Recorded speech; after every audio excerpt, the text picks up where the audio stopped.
sendiri. Sekarang kita berbagi makna. Assalamualaikum warahmatullahi wabarakatuh. Selamat siang, salam sejahtera, saya Calotong, salam lemper. Tepuk tangan buat KMU yang luar biasa yang siang hari ini menghadirkan saya di sini. Tapi sebelum saya lanjutkan, Bapak Ibu sambil menikmati hidangan, kita ada topi bisa dikenakan biar lebih kompak kelihatannya. Silakan, ini gratis untuk Bapak Ibu. Hanya bisa dipakai di kepala ya, Bapak Ibu ya. Mohon maaf, memang topi yang khusus saja digunakan untuk di kepala. Selain kecuali yang Bapak Ibu yang mungkin lupa bawa kepalanya ya, nggak harus pakai. Ini kesempatan yang luar biasa, tepuk tangan buat orang-orang yang luar biasa seperti Bapak Ibu sekalian. Saya akan memperkenalkan diri saya ini sebenarnya ophthalmologis juga. Cuma saya dokter mata spesialis mata kiri. Kalau yang sakit mata kanan, saya nggak bisa membetulkan. Mudah-mudahan sambil menikmati makanan nggak apa-apa. Sebelumnya saya akan membuka sebuah rahasia seorang komedian begini. Ada 4 pantangan yang tidak boleh dilanggar oleh pelawak. Kalau dokter mata Bapak Ibu pasti tahu pantangannya apa. Tapi kalau komedian ada 4 pantangan. Yang pertama, pelawak komedian tidak boleh tampil ketika audiens sedang menikmati santap makan. Sebenarnya sedang menikmati hidangan tuh komedian tidak boleh tampil. Yang kedua, komedian tidak boleh tampil ketika posisi duduk audiens ada yang membelakangi panggung. Kalau ini kan menghadap sini semua aman. Yang ketiga, komedian tidak boleh tampil ketika panggung dan audiens ada jarak dengan air atau panggung didirikan di atas air. Misalnya acara di kolam renang gitu ya, panggung di sini, kolam, audiens di seberangnya, itu nggak boleh. Atau ada acara di kolam besar, panggungnya didirikan di atas kolam, itu pelawak juga nggak boleh tampil karena energinya akan terserap oleh air. Percaya atau tidak percaya, 3 pantangan tadi boleh dilanggar kalau terpaksa memang harus dilanggar. Resikonya hasilnya tidak maksimal. Tetapi pantangan keempat ini yang tidak boleh dilanggar karena ini sangat berbahaya. Komedian tidak boleh tampil kalau tidak dibayar. Ini nggak boleh dilanggar karena ini efeknya luar biasa bahaya. Kalau yang 3 tadi masih boleh lah kalau terpaksa ya kan. Dan saya berani bicara seperti ini karena saya ketemu dengan orang-orang yang sehat. Orang sehat itu jelas indikasinya, orang sehat itu tertawa indikasinya. Tertawa adalah indikasi orang sehat. Jadi yang indikasinya kurang sehat ya? Udah mulai sehat. Jadi tertawa itu indikasi orang sehat. Yang tidak sehat ya ditertawakan. Jadi saya merelakan kesehatan saya demi kesehatan Bapak Ibu sekalian. Saya tidak masalah dianggap nggak sehat, yang penting Bapak Ibu sekalian dianggap sehat. Itu pengorbanan saya. Tolong hargai dengan tertawa. Nah, kita mulai yang meriang-meriang sudah mulai sehat. Itu tertawa penting. Yang kedua, sabar. Bapak Ibu ini orang sabar ya kan. Nunggu saya lucu baru ditertawakan. Kalau nggak lucu ditunggu sampai lucu. Itu orang sabar. Dan sabar itu butuh profesionalisme, butuh latihan. Untuk menjadi seorang profesional itu jam terbang penting. Contohnya saya melatih sabar dulu sejak kecil, sejak SD saya. Dulu zaman saya SD masuk sekolah jam 7, teman saya setengah 7 sudah datang. Itu kan nggak sabar, buru-buru. Masuk jam 7 kok setengah 7 sudah datang. Mau ngapain? Ya kan? Ada jam 6:15 sudah datang, itu lebih buru-buru, nggak sabar. Saya sabar. Sekolah jam 7 saya setengah 8 baru datang. Kadang jam 8. Saking sabar. Dimarahi guru. Muridnya sabar kok gurunya nggak sabar. Itu terjadi itu. Ulangan gitu. Waktu 60 menit, teman saya yang katanya pinter baru 30 menit dikumpulkan. Itu nggak sabar, buru-buru. Katanya pinter, saya nyontek nggak boleh, kan aneh. Mungkin sebenarnya dia nggak pinter, karena kalau saya nyontek dia takut ketahuan kalau sebenarnya nggak pinter. Beda saya, ulangan saya balik teman-teman, ada nyontek nggak? Saya kasih untuk cari teman, nggak naik kelas. Kalau saya sabar, ulangan 60 menit ya 60 menit, kadang-kadang sampai ditarik sama guru pengawas baru saya berikan. Sabar, 2 tahun dulu saya nggak naik kelas, dikeluarkan sama kepala sekolah. Ya nggak naik 2 tahun aja sabar, kok kepala sekolahnya nggak sabar. Saya dulu salah milih sekolah. Makanya bagi Bapak Ibu sekalian jangan salah memilih ya mungkin tempat bekerja ya. Kalau korelasi sekarang, kalau di KMU ini enak banget, saya pengalaman di sana keluar masuk nyaman banget ini. 3 tahun saya udah di sana parkir aja nyaman, apalagi kerja di sana. Profesional. Nah, ciri-ciri orang profesional seperti Bapak Ibu sekalian, kompak. Orang profesional itu kompak. Orang kompak itu seperti ini. Duduk tanpa ada yang memandu, semua ngadep sini. Ini kalau nggak kompak nggak mungkin terjadi. Perhatikan, tanpa disadari duduknya orang kompak itu gini. Yang cantik mesti gerombol yang cantik, ya kan? Yang ganteng tuh gerombol yang ganteng. Yang jelek nyebar. Jelek jangan ngumpul, ketahuan jeleknya. Ini nyebar aja masih ketahuan, apalagi ngumpul. Ya kan? Tapi tetap semangat, tepuk tangan buat yang merasa jelek. Harus kita beri semangat. Itu yang berapa tepuk tangannya kenceng itu merasa jelek. Gak apa-apa, lebih mulia merasa jelek daripada merasa cakep. Orang merasa jelek ada kemungkinan dia cakep. Tapi kalau orang merasa cakep, nah itu sudah pasti jelek. Makanya tetap semangat. Walaupun jelek Anda harus profesional. Ya, walaupun jelek, pesan saya jangan pernah takut mencintai orang lain. Karena yang harus Anda takut kan yang Anda cintai, bukan Anda. Itu namanya jelek profesional, tidak mengambil porsi takut orang lain. Ini profesional. Jangan pikir, ya. Saya punya tetangga, saya ini orang yang nggak suka menilai orang lain. Tapi saya punya tetangga yang kata orang satu kampung dia jelek. Saya sih hanya setuju sama orang satu kampung. Tapi tetangga itu walaupun jelek, pacarnya banyak. Jelek-jelek juga sih. Tapi justru yang membuat saya salut itu begini. Orang tuh kalau punya pacar cantik, punya pacar ganteng kan pengen, dalam hatinya kan senang. Tapi punya pacar jelek itu dalam hatinya sebenarnya nggak pengen. Tapi tetangga saya itu bisa punya pacar banyak jelek-jelek, berarti dia bisa melawan kata hatinya. Orang yang bisa melawan kata hatinya itu ciri-ciri orang yang sukses. Karena profesional itu harus seperti itu. Tepuk tangan buat Bapak Ibu sekalian. Tepuk tangannya kompaknya kan. Bagi yang jelek tadi yang tepuk tangan terlalu semangat, saya harus mengingatkan kita hanya bisa menambah percaya diri ya, tidak merubah kondisi. Sekencang apapun tidak akan berubah menjadi cakep, tapi minim pede. Seorang profesional butuh percaya diri, ya. Dan satu hal sebelum saya berlanjut ke materi yang lebih berat lagi, saya punya banyak masalah, makanya kalau yang berat-berat saya tahu. Saya ini dulu, mohon maaf, sudah setahun terakhir ini ya, setahun lebih terakhir ini saya sering diundang jadi motivator. Saya sendiri awalnya heran, saya pelawak jadi motivator. Mungkin gara-gara motivator yang satu ini yang tak ngakuin anaknya itu ya. Jadi jobnya lari ke saya. Karena orang justru tahu bahwa saya nggak diakui anak saya. Mungkin kasihan ya. Benar itu. Saya awalnya saya bingung, pelawak jadi motivator. Tapi katanya saya selalu membawa perubahan. Kata yang membenar ini ya. Pernah ada perusahaan yang saya jadi motivator, besoknya langsung tutup. Tapi Senin buka lagi lebih bersemangat. Saya kan denda dari Sabtu, Minggu kan libur tutup. Tapi Senin lebih bersemangat. Ada itu perusahaan seperti itu. Ada perusahaan yang lebih parah. Separuh karyawan akan di PHK ya, ratusan jumlah. Bahkan nama yang di PHK itu sudah ditentukan. Seminggu sebelum kejadian mengundang saya jadi motivator. Dan hasilnya apa? Seminggu berikutnya saya dapat kabar 50% karyawan yang namanya sudah ditentukan akan di PHK itu semua batal. Karena yang di PHK separuh kan. Jadi minim saya membawa perubahan nama-nama yang di PHK. Tetap ada perubahan. Banyak saya syukuri saya jadi motivator ini.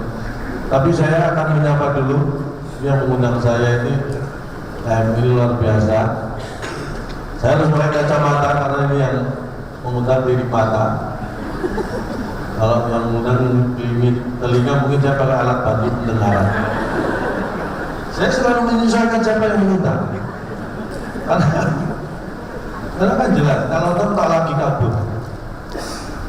Tak lagi kabur itu, ini cocoknya klinik ini juga nanti pengembangannya Pak bisa bekerja sama dengan lembaga pemasyarakatan Pak.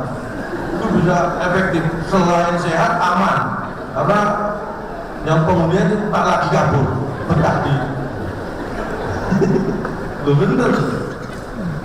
Oh bosan. Saya kenal dengan Pak Rusli ini sudah lama, beliau ini baik sekali. Keutamaan Pak Rusli. Pak Rusli. Bertahun sudah 10 tahun yang lalu saya kenal. Cak gimana Cak? Waduh job sepi Pak. Langsung ambil dompet Pak Rusli. Kasih ini buat keluarga Cak Lontong 1.000 US dollar. 1.000 US dollar. Bener. Setengah tahun berikutnya ketemu lagi, gimana Cak? Wah masih sepi juga, coba ambil 1.000 dolar untuk keluarga Cak Lontong. 3 minggu yang lalu kita ketemu lagi kan. Gimana Cak? Waduh alhamdulillah berkat doanya Pak Job sudah rapi. Nah tolong yang 2.000 dikembalikan. Itu ciri-ciri orang sukses. Karena uang selalu ingat terus itu jadi orang sukses. Itu sih pinjaman lunak kan lumayan. Makanya beliau cocok banget bekerja berkecimpung di dunia ini karena namanya M. Rusli. Itu nama membawa rasa. M. Rusli. Mata sehat harus kembali. Nah, M. Rusli. M-nya mata, Rusli harus kembali. Mata sehat harus kembali. Karena itu penting. Ini akan saya ungkap nama-nama yang ada di sini. Bapak Ibu kalau mau diungkap namanya silakan tulis nama di kartu nama masing-masing biar namanya double. Karena kartu nama kan sudah ada nama sebenarnya. Kemudian ada juga Ibu Unari tadi yang presentasi dokter kita, Bu Direktur Utama Uyi Unari. Nah, nama membawa rasa. Uyi itu gini, urusannya ialah ilmu kesehatan. Urusannya ialah ilmu kesehatan. Uyi. Unari usaha mata berbinar setiap hari. Kaitannya dengan mata. Nama membawa rasa. Kemudian ada direktur marketing juga, Bapak ada akhir. Mana Pak ada akhir tadi? Jadi menemani saya kemana-mana. Ada akhir. Ada. Anda harus waspada. Akhir apabila mata sakit. Ada akhir. Anda harus waspada apabila mata sakit. Nama membawa rasa. Makanya saya dulu kasih nama anak saya itu nggak sembarangan. Anak saya dia waktu mau lahir, saya kasih tahu proses kelahirannya supaya saya ingin di Jakarta siang hari, istri saya pengen melahirkan, posisi di rumah. Saya bawa pakai mobil ke rumah sakit. Gara-gara tahu sendiri Jakarta kalau saya macetnya luar biasa hari kerja. Belum sampai rumah sakit gara-gara macet anak saya lahir di jalan. Langsung saya beri nama Jonathan, brojol karena kemacetan.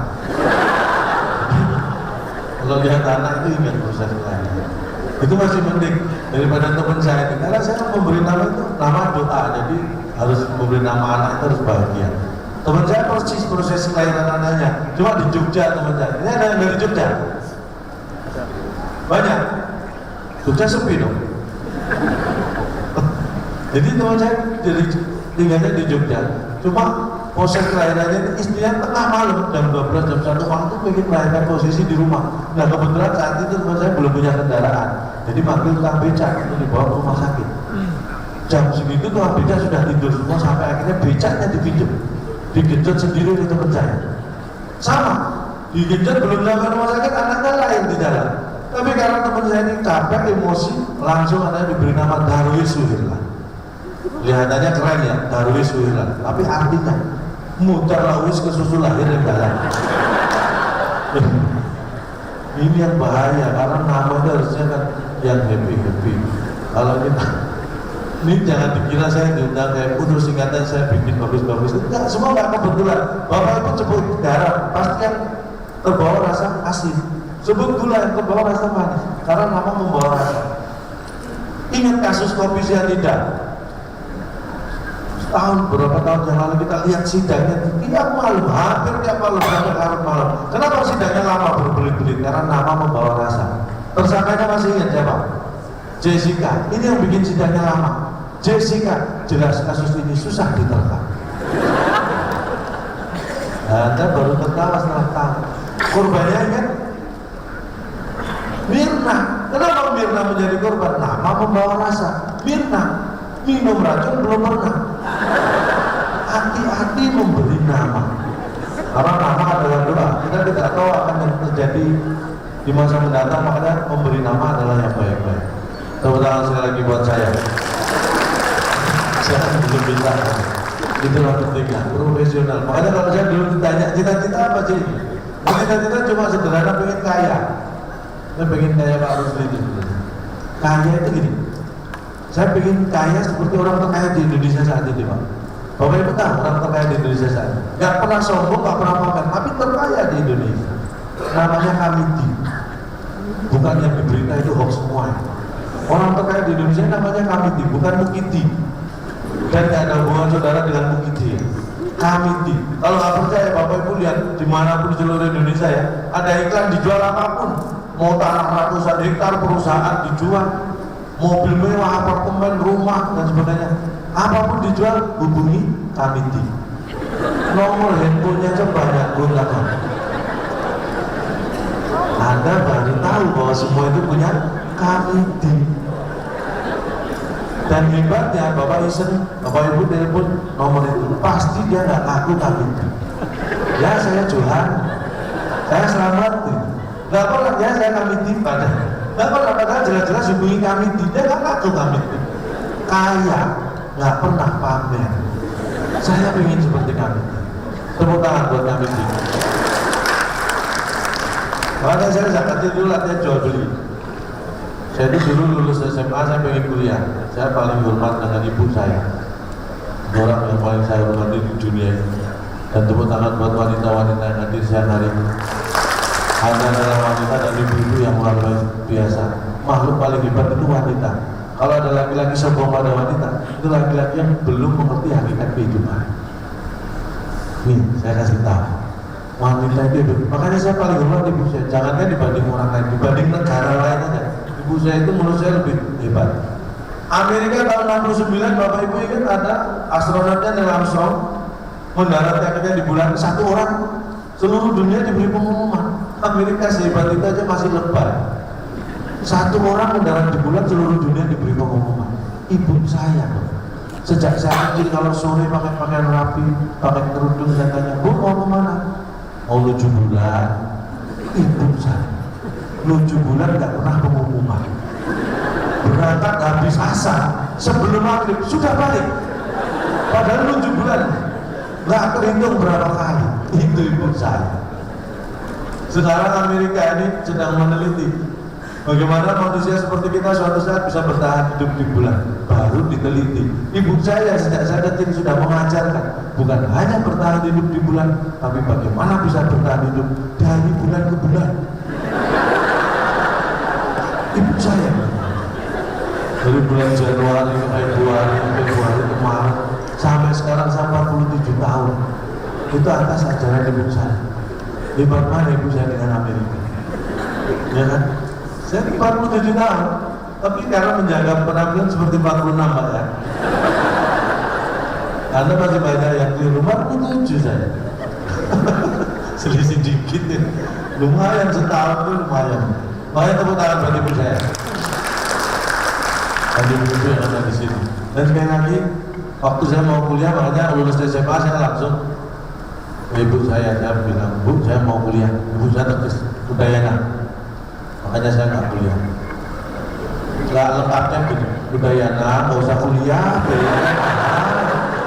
Lengkapnya gitu. Makanya saya nggak kuliah. Akhirnya saya kerja dulu ngumpulin duit biar bisa kuliah dulu gitu. Bahkan saya sempat menikah dulu. Saya tuh latihan jual beli, saya kerja serabutan. Saya kerja itu serabutan. Akhirnya saya ini, ketika saya sudah punya anak, punya istri, saya diterima di sebuah perusahaan di bagian sales. Nah, saya latihan jual beli, saya diterima di sales. Kan gampang. Disitulah saya terlalu pede dan yakin bahwa hidup saya akan sukses. Sales sepeda motor, itu sering saya ceritakan. 3 bulan ada tangan kerja kontrak, saya lakukan. enteng 3 bulan nggak kerasa, saya lalu dipecat. Bener, saya dipecat gara-gara 3 bulan, 1 motor pun nggak terjual. Saya 3 bulan jadi sales motor, 1 motor pun nggak terjual. Begitu dipecat, nganggur, nggak sampai seminggu, satu-satunya motor saya terjual. Aneh hidup ini. Saya 3 bulan jadi sales, 1 motor nggak terjual. Nganggur, nggak sampai seminggu, satu-satunya motor saya terjual. Habis itu saya jualan kulkas, jualan TV itu gak apa-apa. Nggak sampai sebulan, separuh perabot rumah itu terjual. Berarti kan bakat saya sebenarnya tinggi. Cuma munculnya di saat yang kurang tepat. Itu makanya kita tidak terlalu pede. Kita harus profesional tapi jangan over confident. Makanya kita harus terus belajar. Edukasi itu penting. Makanya profesional dan edukasi yang ada di PMI ini sangat penting karena itu ini. Apapun kita harus belajar. Sehebat apapun kita harus belajar. Apalagi kalau kita belum hebat. Disitulah ketika tekanan ekonomi tinggi, saya nganggur, punya anak istri, nggak punya penghasilan. Disitulah saya menemukan kunci kehidupan. Terus kuncinya hilang.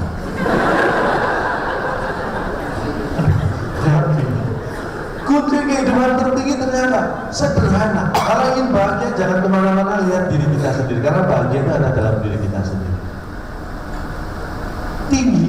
Kunci tertinggi kehidupan adalah ikhlas dan pasrah. Setelah kita berusaha maksimal, hanya itu. Ketika kita ikhlas dan pasrah, maka semua masalah seberat apapun akan terasa ringan. Dan ini benar. Ketika tekanan ekonomi tinggi, saya ikhlas. Anak istri saya pasrahkan mertua. Langsung beban saya ringan. Ikhlas, pasrah, itu kunci tertinggi kehidupan. Silahkan dicoba, bapak-bapak. Saya sampai sekarang nyoba masih efektif. Benar itu. Ikhlas dan pasrah itu kunci tertinggi. Saya dulu sering keluar masuk karyawan ya. Saya itu nggak tahu, nggak pernah lama jadi karyawan. Padahal saya betah jadi karyawan, tapi saya selalu ketemu bos yang nggak pernah betah punya karyawan saya. Itu kesalahan saya. Karena padahal saya sebagai karyawan itu tekun ya. Ada 2 prinsip yang saya pegang itu ya. Pertama, dalam pekerjaan seberat apapun, buat saya itu akan terasa ringan kalau tidak bisa kerjakan. Jadi itu prinsip. Pekerjaan seberat apapun akan terasa ringan kalau tidak kita kerjakan. Yang kedua, pekerjaan itu mau seberat apapun kalau kita kerjakan bersama-sama, gotong royong, akan terasa rame. 2 prinsip yang saya pegang tentu yang membuat saya tidak betah punya betah jadi karyawan, tapi punya bos yang tidak betah punya karyawan. Silahkan dicoba kalau nggak percaya. Dikira saya omong kosong. Akhirnya justru itulah akhirnya saya bisa seperti sekarang ini. Kalau saya pengamen, saya bersyukur saya punya istri yang luar biasa. Istri saya itu pintar cari duit, bukan sombong, bukan pamer. Saya nyimpen di mana aja ketemu. Pintar cari duit. Yang tepuk tangan itu pasti punya istri yang sama. Bapak itu bakat yang alami yang bagus, tinggal diarahkan saja. Saya nyimpen di kaos kaki tetangga loh, masih ketemu. Bisa kan hebatnya, pintar cari duit istri saya. Saya sangat bersyukur. Walaupun dulu istri saya dapat dari lomba. Ya, saya ini orang yang nggak suka dibelas kasihan. Jadi dulu gini, apapun yang saya dapat dari dalam hidup ini harus karena prestasi. Makanya saya profesional itu sejak dini. Dan saya selalu belajar itu sejak dini. Karena prestasi yang saya dapat. Saya ingin punya jam tangan pertama kali itu juara 1 lomba lari. Dapat jam tangan. Saingannya polisi orang satu kampung sama pemilik jam tangan ini. Gimana? Ya dulu saya memang copet. Untung saya juara 1 larinya. Coba kalau enggak saya udah dibakar masa tuh. Artinya untuk hal negatif saja kita butuh prestasi, apalagi hal positif. Nah itu poinnya di sini. Makanya dulu lomba apa aja saya ikut. Sampai KTP saya dulu pekerjaan peserta lomba. Istri saya itu saya lupa. Lomba apa? Saking banyaknya saya lupa. Pokoknya yang menang dapat yang cantik. Saya kalah. Saya kan manusia biasa, pernah kalah juga. Tak selalu menang, ya kan? Istri saya itu, mohon maaf, ini bukan bermaksud apa-apa. Istri saya itu 78 kilo beratnya. Tingginya 150-an. Bapak bayangin kulkas 1 pintu, Pak ya? Ini apa? Ada kepalanya ini. Tapi ya tetap namanya istri saya tetap sayang, nggak masalah. Ya seperti itu nggak apa-apa, yang penting sehat. Karena saya minta kamu jaga makanan. Saya lihat makanannya dijaga nggak boleh ada ngambil, dihabisin. Wah kacau, akhirnya saya ancam. Ini bapak-bapak yang punya istri yang seperti istri saya bisa ancam. Kalau beratku sampai 80 kilo, saya tukar 42.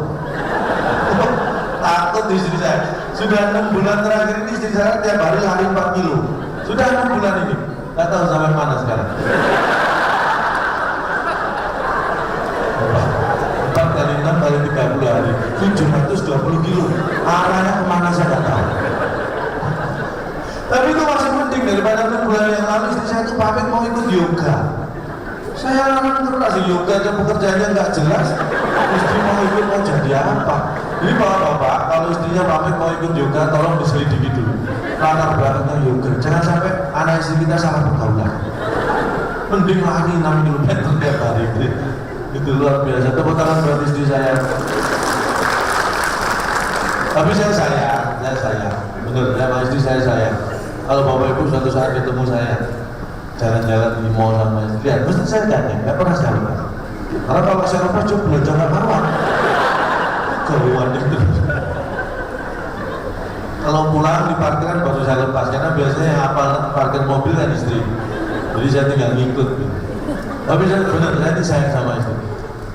Contoh, uang berapapun di dompet, kalau ketemu istri, karena saking sayangnya saya kasih. Contoh ya, misalnya di dompet ini 1 juta. Pulang ke rumah, ketemu istri, lihat aja, saya langsung saya kasih, 50 ribu. Harus ada sayang kalau dikasihkan semua. Harus sayang. Enggak, bercanda. Kalau masalah uang saya sama istri sudah punya kesepakatan yang saya dulu sejak menikah, saya bikin aturan dengan istri. Jadi uang yang diproduksi dan diterbitkan oleh Bank Indonesia, kesepakatan saya dan istri gini, uang gambar pahlawan laki-laki untuk laki-laki, uang gambar pahlawan wanita untuk wanita. Jadi nggak bentrok. Karena saya bersyukur karena uang dari Bank Indonesia itu rata-rata yang gede-gede itu gambarnya pahlawan laki-laki. Saya syukuri itu, dan istri nggak bisa protes karena kesepakatan ya. Itulah hebatnya saya mengatur perekonomian. Dia itu adil sama istri. Pernah kepepet ya. Dulu kepepet uang tinggal 200 ribu. Saya kan bingung. Jadi saya untuk operasional kerja, istri butuh belanja. Supaya adil, istri saya gandeng, saya ajak ke depan cermin. Nah, ini yang 200 buat aku, itu yang cermin buat kamu. Biar adil sama-sama 200. Itulah, saya itu orang yang gimana ya sama istri. Karena laki-laki dan perempuan itu memang beda. Menurut ilmu penelitian ilmu psikologis, secara kejiwaan itu laki-laki itu katanya, ini bukan per kasus ya, secara umum. Laki-laki itu lebih kuat di logika, dominan di logika. Kalau wanita itu dominan di perasaan. Dan itu terbukti di keluarga saya. Istri saya itu kalau anak sakit mesti nangis dulu, bingung nangis karena perasaannya yang dominan. Kalau saya laki-laki logika, bawa ke dokter, bawa ke rumah sakit, ditangani dulu. Nah, ketika terima kwitansi dari dokter, baru saya nangis. Perasaan baru muncul di sini. Dan saya nggak mau kalah, nangis saya lebih kenceng daripada istri. Itu laki-laki itu lebih kuat logika. Contohnya ya, nih Bapak Ibu ya, coba urusan nelpon ya, sama-sama nelpon laki-laki perempuan itu bisa beda. Contoh, kalau ada wanita telepon laki-laki, ada istri telepon suami, misalnya istri saya telepon saya, itu wanita telepon laki-laki adalah untuk memastikan pasangannya ada di mana, dalam keadaan bagaimana, supaya hatinya tenang. Itu kalau istri telepon suami. Jadi kalau istri saya telepon, Pak di mana? Oh, acara di Pulpen, acara kaimu. Tenang istri saya hati, karena saya kerja dalam keadaan sehat.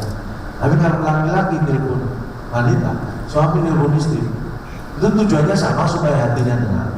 Tapi untuk memastikan bahwa istrinya tidak ada di sekitarnya.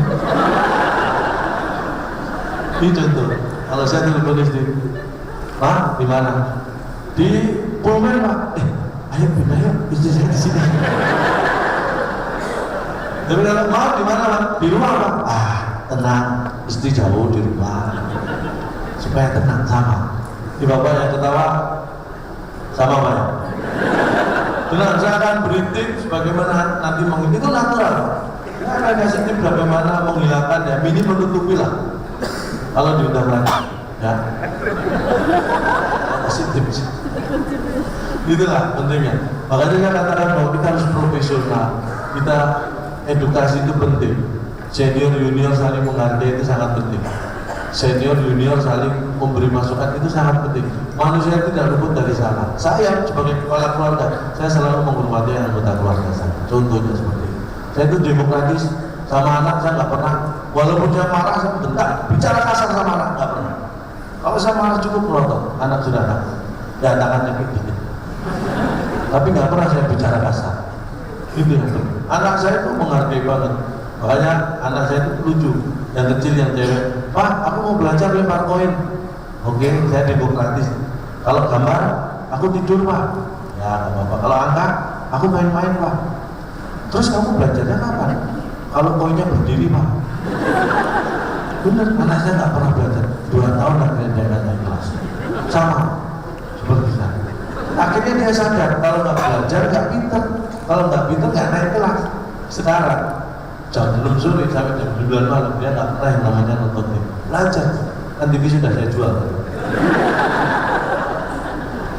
Tapi benar. Ulang-ulangan, Pak, matematika dapat 9 Pak, IPA 10. Buat saya itu nggak penting. Yang penting dia bisa menghargai proses. Teman-teman dapat berapa? 100 Pak. Ternyata, ya saya nggak bisa paksa, cuma saya ancam. Saya lihat, besok ulangan bahasa Inggris. Saya hanya ngomong gini, kalau sampai besok bahasa Inggris nilaimu jelek, pulang ke rumah jangan panggil saya papa. Saya tegas. Besok saya tunggu dia pulang. Bagaimana nanti? Bisa nggak? Bapak ini siapa ya? Saya langsung tahu hasil nilainya. Membuat jatuh tidak jauh dari pohonnya. Makanya nggak boleh dipaksa. Ya, begitulah. Ketika kita profesional, ketika kita tidak melupakan edukasi, maka kita akan penuh inovasi. Nah, penuh inovasi ini yang penting karena ada aturan juga yang kita tidak boleh langgar ya kalau kita inovatif. Contoh lagi anak saya, ini saking kreatifnya kadang-kadang melanggar etika. Pernah yang anak saya kecil ini lucu banget nih. Pulang sekolah biasanya jam 1 siang, pernah jam 9 pulang. Loh kamu kok udah pulang? Sudah izin Pak. Boleh sama Bu? Boleh Pak. Nggak sampai setengah jam, gurunya ke rumah. Loh itu kok guru ke rumah? Papa sembunyi ke kamar Pak. Loh kok Papa sembunyi ke kamar? Aku tadi izin. Papa sakit keras masuk rumah sakit. Itu anak saya. Saking pengennya pulang pagi, alasan Papa sakit keras masuk rumah sakit. Akhirnya saya terpaksa sembunyi di kamar. Bagaimanapun juga kan saya harus menjaga nama baik anak saya. Sebagai orang tua ya, dia di kamar. Begitu urusan dengan gurunya selesai, gurunya pulang, baru saya keluar kamar. Pelan-pelan saya kasih tahu yang namanya anak. Tak boleh kamu seperti itu, kreatif, bikin pulang pagi alasan Papa sakit keras masuk rumah sakit. Nggak boleh, kan masih ada mama. Nah, makanya yang sakit keras. Belajar anak itu harus pelan-pelan. Itulah pentingnya. Karena kita juga mengajarkan anak yang pro edu sosio. Nah, sosial ini yang penting. Kalau kayak ini udah 4.000 lebih ya yang di operasi katarak dan itu gratis. Luar biasa tepuk tangan. Mungkin salah satunya tetangga saya ada yang ikut. Karena saya tinggal di Surabaya, tetangga saya itu di Gresik. Kok jauh ya tetangga saya? Sudah pindah, dulu tetangga saya pindah ke Gresik. Pernah ikut operasi katarak, mungkin salah satunya di sini. Dan sekarang dia sudah melihat. Dulu para pandangannya itu tinggal waktu itu kalau nggak salah 60%.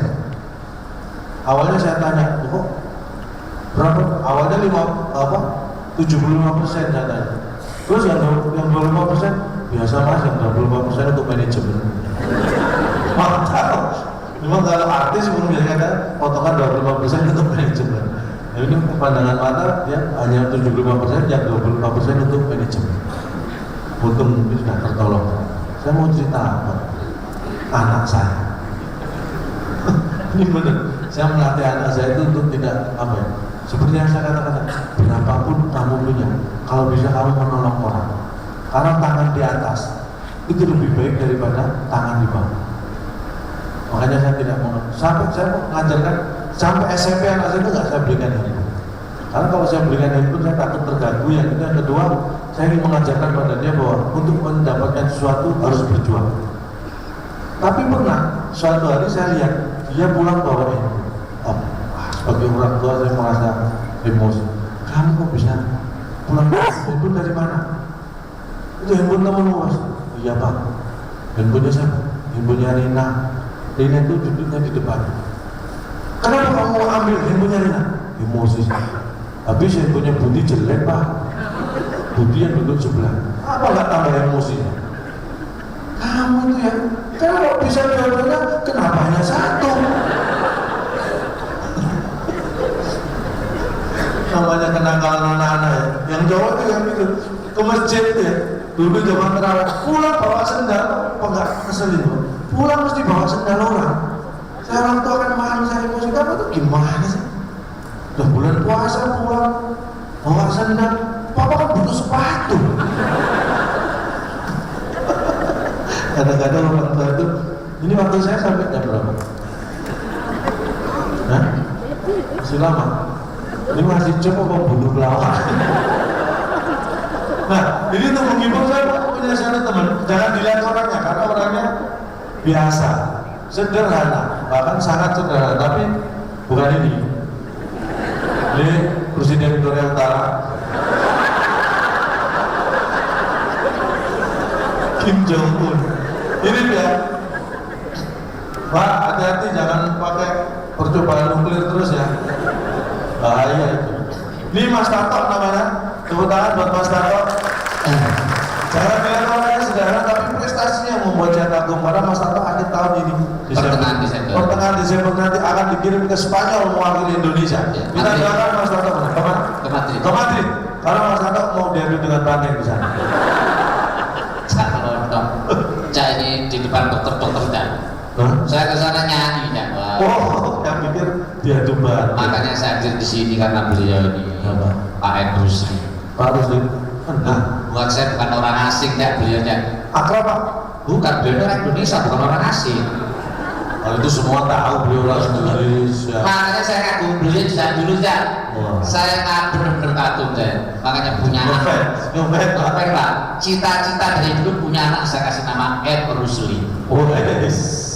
Benar keturutan. Anak saya lahir langsung saya kasih nama Ed Rusli. Cita-cita kesampaian. Cita-cita kesampaian, istri saya marah.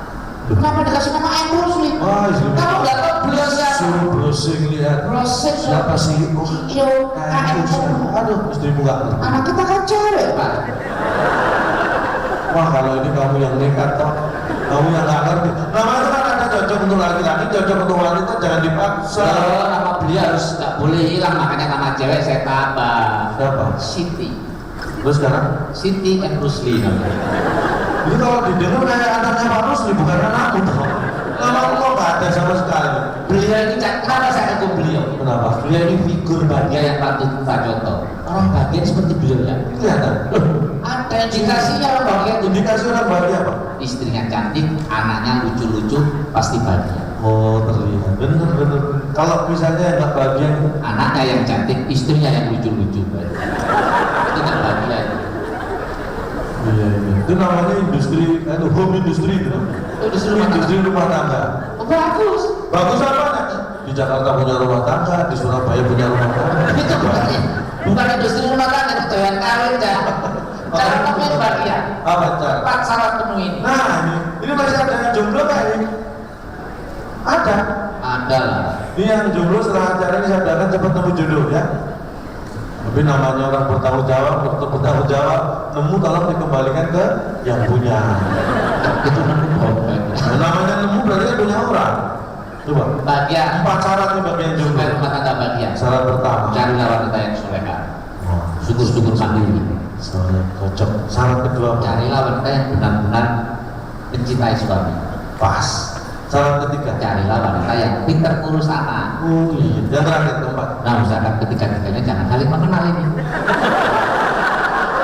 Kamu nyuruh 3 toh. Kamu tuh nyuruh 3. Berarti saya belum bahagia cari duit. Saya Dokter serius ternyata malah. kerja di depan dokter mata saya jadi ingat. Apa? Saya lulus kuliah, diajak nikah sama dokter mata. Oh, istrimu berarti dokter mata? Bukan, saya tolak waktu itu. Loh, kenapa? Dia sudah pensiun 20 tahun ya kan? Dan tua banget ya. Oh, si pensiun 20 tahun sebutin dulu.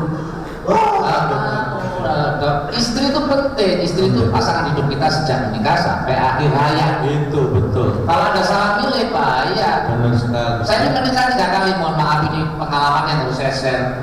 Maksud? Loh, istri saya pertama meninggal gara-gara makan TV bokrek. Keracunan. Iya. Terus yang kedua? Yang kedua sama meninggal gara-gara makan TV bokrek. Itu kan Keracunan lagi. Yang ketiga sama? Nah, ini baru saya cetik ini. Bisa dicek, kenapa? Dia nggak mau makan TV bokrek. Berarti kamu yang bunuh. Oh, sadis kamu itu. Benar. Mah, belajar TV bokrek, mah. Ya pengalaman lah, ada istri saya terakhir ini kan karyawan bank itu. Oh, enak, pinter ngatur duit. Ini. Nggak Enak. enak, Cak, jangan punya istri karyawan bank. Gak enaknya gimana? Mas kawin minta seperangkat alat sholat tahu benar. Umum dokter mata juga menikah, mas kawin seberangkat alat sholat juga bisa. Seperangkat alat sholat berupa masjid, imam, berikut jamaah. Saya curiga istrimu ikut gavatar gitu loh. Orang satu kampung kok dijadikan mas kawin. Kerja kalau lo nggak tahu saya namanya karyawan bank. Selesai akad nikah lo nggak? Hah? Pertama masuk kamar. Teriak. Apa? Masuk kamar pin. Karyawan bank itu standar kamarnya lebih tinggi. Dikasih pin biar nggak gampang dibobol. Udah dikasih pin masih teriak. Apalagi? Maaf, saldo Anda nggak cukup. Udah. Saya cengkel, saya cerai. Kenapa? Lah ternyata dia ATM bersama. ATM? Bersama. Wah gawat toh. Kenapa? Jangan-jangan saya pernah tarik tunai di sana. Istri kok dalam ATM bersama. Kamu itu yang takut. Istri itu pendamping kita. Iya. Kalau keuangan saya serahkan istri. Oh. Harus dikelola istri karena uang kalau tidak dikelola wanita ada kemungkinan besar dihabiskan wanita lain. Ini yang saya jaga. Kalau saya nggak tahu. Prinsipnya Cak, nih, laki-laki kalau sering keluar malam, ya laki-laki yang sering keluar malam itu akan menghabiskan uang. Ah betul. Wanita yang keluar malam akan menghasilkan uang. Makanya istri saya tiap malam saya suruh keluar. Oh, istrimu ngepet. Kamu jalan lilin. Nggak tahu. Lah, Istri saya nggak pernah minta duit Cak. Oh, karena mandiri bisa. Bukan langsung ambil sendiri di dompet ya. Oh ya, hampir sama. Benar istri saya. Oh, kadit belanja itu yang adil kayak saya. Kalau kamu, 25.000 sehari. Marah-marah istri. tahun 2017, 25.000 cukup. Bu. Ini Cukup, Pak. kan? Siapa bilang? 5 orang di keluargamu. Iya 5. Dulu cukup 25.000 itu udah dapat gula, beras, minyak, kopi, telur. Tahun berapa? Kenapa nggak cukup sekarang? Harga naik. Bukan kenapa nggak cukup? Kenapa? Di supermarket sekarang dipasang CCTV Pak, nggak cukup. Nanti istrimu nyolong. Istrimu selama ini dapat banyak karena nyolong. Istri lo nggak diperhatikan. Istri kayak istri saya suruh usaha. Iya. Saya kasih modal. Oh. Istri saya suruh buka toko. Saya kasih modal. Nih, linggis kunci nih. Malah disuruh ngerampok. Ya Allah. Toh, waktunya kan Kenapa? habis. Mungkin ya. Gak sempet nyanyi. Nah, nanti pasti diundang lagi. Ini kalau dirasa perlu, di panitia akan mengadakan ini sebulan sekali. Padahal kalau saya nyanyi, saya penonton belakang yang biasanya di panggung-panggung lain, saya nyanyi, penonton maju lempar kembang Oh, seneng loh sama pot-potnya. itu musim. Makanya nggak usah nyanyi malah dilemparan. Ya ini memang kalau dievaluasi akan sebulan sekali. Kalau memang bisa sebulan sekali, mohon panitia diperhatikan. Kalau bisa sebulan sekali sangat membantu roda perekonomian Iya. keluarga kita. Betul-betul. Tapi tenang, kita berdua ini orang yang profesional. Iya. Jadi nggak pernah mikir uang. Saya ditelepon panitia Pak. Kalau nanti saya cara KMU di pamer apa? Saya nggak mikir uang. Yang mikir kan harus. Sudah tinggal terima. Betul-betul. Kalau saya mau ikut mikir malah dijadikan panitia repot jadi. Iya. Makanya uang buat kita itu nomor 6. Nomor 6. 1 sampai 5 Pancasila. Iya. Setelah Pancasila kita tetap bikin uang. Bikin uang, ya. Kalau ada salah mohon dianggap benar, karena ada peribahasa tak ada gading yang tak retak. Betul. Jadi atas nama keluarga besar gajah kami berdua mohon maaf karena tidak bisa menghasilkan gading yang tidak ada. Kalau ada sumur geladak boleh kita menumpang maju. Kalau ada umur yang panjang, Mari kita gali sumur lagi. Terima kasih. Terima kasih. Sukses